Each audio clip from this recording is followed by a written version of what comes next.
Let's talk about another child star, Charlotte Church. We all remember her. She had that angelic voice as a child. Well, she's saying that she's no longer a millionaire. 25 years after she recorded her first album, aged just 11, it sold millions of copies worldwide, but she was said to have a fortune close to 50 million by the age of 12. What happened, Kinsey? Where did all the money go?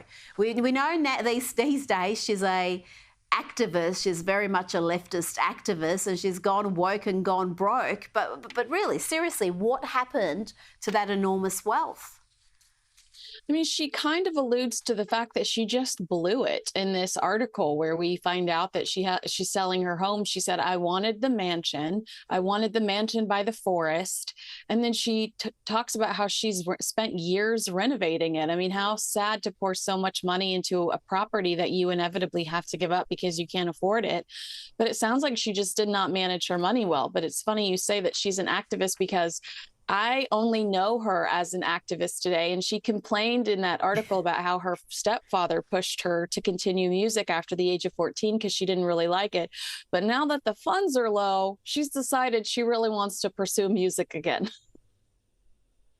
Yes, well, let's see if she's still got that angelic voice. Let's talk Rebel Wilson. The Aussie actress's memoirs are going to be on sale in the UK. There was a bit of a delay, but they're there, minus some very key paragraphs, chapters involving the Sasha Baron Cohen allegations. They've been redacted. But I do wonder whether the damage is done here, Kinsey, and whether Sasha Baron Cohen should have made such a fuss. It's almost like the Streisand effect here. Everyone knows what she has said, even if they can't read it in her book in some countries.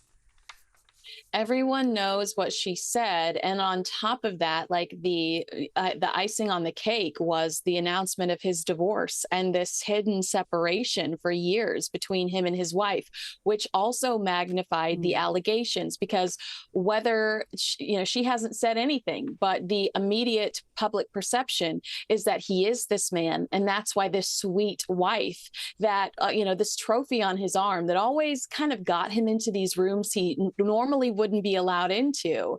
I think that it almost made people think that this truly was who he is as a person. And it's not hard to get online and find those chapters. So I do think that it has hurt his credibility. I think it's hurt his reputation a little bit. But like we said, at the end of the day, Hollywood is completely backwards. If he can make somebody a buck, he will be back on a movie set tomorrow. Well, he strenuously denies all those allegations, so we should point that out. Before you go, you mentioned Meghan earlier, and she's had a few more celebrities post pictures of her jam jars. This is Meghan Markle's big genius idea for her lifestyle brand, strawberry jam, and probably the biggest star so far to post about this product is Kris Jenner. She's the mother of the Kardashians and the Jenner girls. How do you see this, Kinsey? Is this a massive coup for her? A lot of people are saying, obviously, Kris Jenner just didn't even bother opening the package for the longest time because the lemons there don't look in the best shape. And but she has belatedly posted it. Is that an enormous success, or is it all a little bit sad?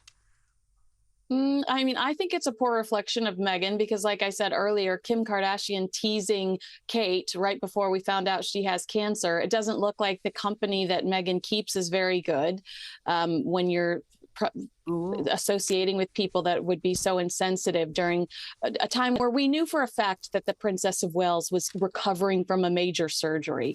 So I think it's just gross. Who cares what Kris Jenner gets a lot of stuff for free, and I bet she tosses half of it, if not most of it, and I bet that jam's already in the dumpster. Well, yeah, I don't think the Kardashians like the carbs too much. So yeah, if you want them to actually try your product, probably a jam is not the way to go. Kinsey Schofield, thank you so much for your time this evening.